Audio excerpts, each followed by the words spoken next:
So there's something that I've said that I'm like not 100% sure on, but I say it all the time. And that's this idea that like naturally in life, you need to at some points let yourself be a little bit of a hypocrite. Not in the sense of like, I'm going to, literally say one thing and do another right now. But more so in the sense that like, you need to be okay going against your morality sometimes. The example I always use of this is like, I think we can all agree that like child labor in sweatshops is bad, but like you kind of need a phone now. You can't really go without having a phone, no matter how much you want to abstain from, these practices that you don't like, right? And I think that the concept of this really kind of hurts my head. Like it's one of those things, I don't know if you guys have these, where like I gotta stop thinking about it midway through because it's like, oh, like this is just a little much for me right now. You know what I mean? Because it is a tough thing to like bring to a natural end, right? To go like, oh yeah, no, like sometimes you just gotta be okay going against your own morality. Everyone's like, yeah, that makes enough sense. But like, to what end? What do you, I say also, when I always caveat this with like, you can only do it to a reasonable extent, but like, what is that reasonable extent? Because you could totally be like, no, a reasonable extent is for me to just every man for himself it, And then how long do you do that until the rules only apply to everyone else? I think we all know a guy like that who thinks the rules are like only for the other people. I've found myself being that guy at times in my life. It's not fun, it's not cool, where it's like, wait, like I think this one thing and I really do agree with that, my own stance, but I do this other thing because it's really convenient.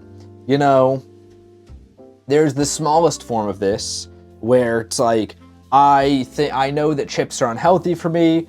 I don't care. Right now, I'm gonna lay on this couch, I'm gonna have some chips, and I'm just gonna like do that, right? That's, I think, a form of it we can all be like, yeah, no, like you're going against something you think. Like, who cares, right? Is the answer to this that it's only okay to go against something you think when it affects only yourself? I don't think so, because like that's kind of impossible, right? Like back to the example of like you need to be somewhat okay with going against your morality and your consumption, for an example. You're affecting, like you'd say you're only affecting yourself because you're not like buying it from, it's just because you're far removed from the people who build your phone that you don't like, their labor practice you don't like, not them. I mean, maybe if you know them. I don't though, so I don't like the sweatshops. I love the people in them. Why, like, where did I go where I felt the need to like start being like, no, this is how I feel about the people in the sweatshops. What am I doing right now? But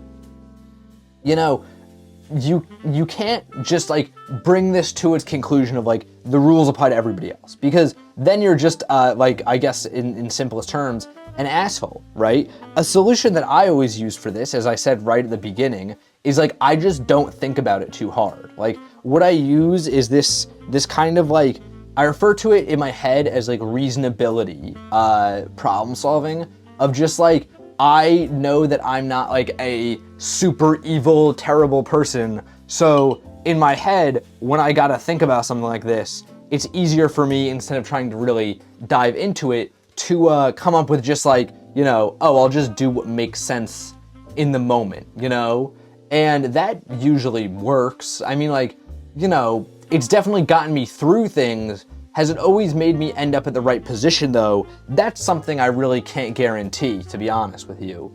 I would tell you it has, but like it definitely hasn't, right? There's no way. Just because for this whole reasonability thing to work, of like, oh, I'll just do whatever seems reasonable in the moment, it would make it so that I basically have to have like all the knowledge of a situation all the time, right? Like I've done things that have seemed reasonable in the moment, and then I find out more later, and I'm like, oh, I did the worst thing I could have done right there. So having a grand rule for this might be kind of useful, right? But it's tough, because how do you come up with a grand rule of when do I make sure my morality is 100% in line with all of my actions versus letting it be more of a, stretchy thing. I don't know if you guys remember this if you're American, but if you're British, you definitely don't because you didn't learn this. When like America was being founded and the Constitution, which is like our big paper here, was being written, there were like different perspectives on it already. Some people had like, I think they were called like elastic, and some people like strict. Basically, people are like, do we leave this paper that we're writing up for interpretation? Like, do we say like, this paper can be interpreted to kind of bend with things when it needs to, or do we make sure like, no, like this is gospel, you follow this. Actually, speaking of gospel, I think people do the same thing with the Bible, where it's like, how strictly do we follow this? Do we kind of interpret it, take what we want to from it? Do we want to, and actually the Bible is a great example of this too, because it's so personal for everybody. Everybody I know that is a Christian, or I don't think this is quite as common in Islam from what my Muslim friends have told me, but either way, oftentimes people will be like, no, sometimes my relationship with this is a very personal thing, and then sometimes I am like super strict with it, right? So I think morality is kind of like that, of like, we all have these rules, even if we haven't sat down and written them all down, we all have rules that we like, to some extent, recognize that we want to follow. But at the same time, we also, have to live every day. Like, I think we would all write down the rule, murder is bad. But if you were to be thrown in a room with like, Ted Bundy, I would hope like, and it was one of you getting out of there, I'd hope you would do something. You know what I mean? Obviously, this is not an endorsement of murder, but like, this is to say that like, as much as we all have these rules, we acknowledge that like, as a person living a life, you need to break them sometimes. A big rule is like no gossiping. I know a lot of people are like that. I try to be like that, But if one of your friends is cheating on one of your other friends, what do you as a person do in that scenario? It'd be gossiping to tell them, do you? So morality is always this thing that's like very much up against the whole world every time you think about it. And I said in past Paint Talks, I believe that like your personality is up against the world. And I think it's really important to like guard your personality like it's a or not so much your personality as such as, I don't know, it's a more spiritual thing, maybe like your soul kind of, however you want to put it. And I say like it's really important to guard that, to make sure that you are your most pure version of yourself. I no longer, or not that I no longer agree with that, I don't agree with that when it comes to morality. I do think that like your morality is going to come up against the world, and it's not so much important to guard your morality and make sure you follow it super strictly as much as it is to make sure that you just have a really good understanding of like what you're doing, why you're doing it, when you're doing it, More so, to put it in like more nice, eloquent wording, I think when it comes to morality, it's more important to avoid having some sort of extreme cognitive dissonance than it is to be super strict about things. So back to the iPhone, for an example, of like, you have to have a phone even though you don't agree with child being in sweatshops, right? I think the right answer there is not so much to be like, I will never touch anything from a sweatshop, because that's really impossible with how everyone's living right now.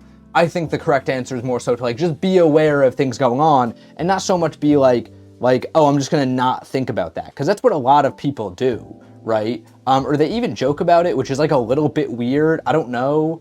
It's like, not that like, I'm not like, I don't know, I'm not one of those people with comedy really that's like, oh, you have to be like nice with your jokes, but like, I don't know, it's just like, it always comes off weird to me. Like, it's not that funny. Like, it's not really, like, there's no punchline there, you know what I mean? But that's a whole different thing. So yeah, how do you balance your own sense of like right and wrong with the whole world? Because right and wrong cannot always be right and wrong, it's very situational. And how much do you go out for yourself? I think I often talk about like things being functional versus being more like theoretical, right? And I think there's definitely a case to be made that morality is something that should exist purely functionally. Like, you should never actually develop a moral compass, or maybe you should research moral compasses, but make sure you do what you think is right and wrong on a situational basis. I think there's a case for that to be made. It's more so just like, can you manage that? Can you truly manage having a whole system of morals that is solely based around just understanding like like situational things, you know? How many times does it take contradicting yourself when you're doing things situationally to end up having no morality and just being out for yourself, you know? And when is it right to be out for yourself versus wrong to be? All these questions keep me up at night. However, I want to come back to this another time. 1, because the painting is finished. 2, because I do have to go. It is 4:58 p.m. and I have a call at 5 to take. So this is going to be a challenge to wrap this up in the next 30 seconds, because we all know I like to talk, and get to that call. I also decided, so yesterday in the Paint&Talk, I said I was going to do blue and red, right?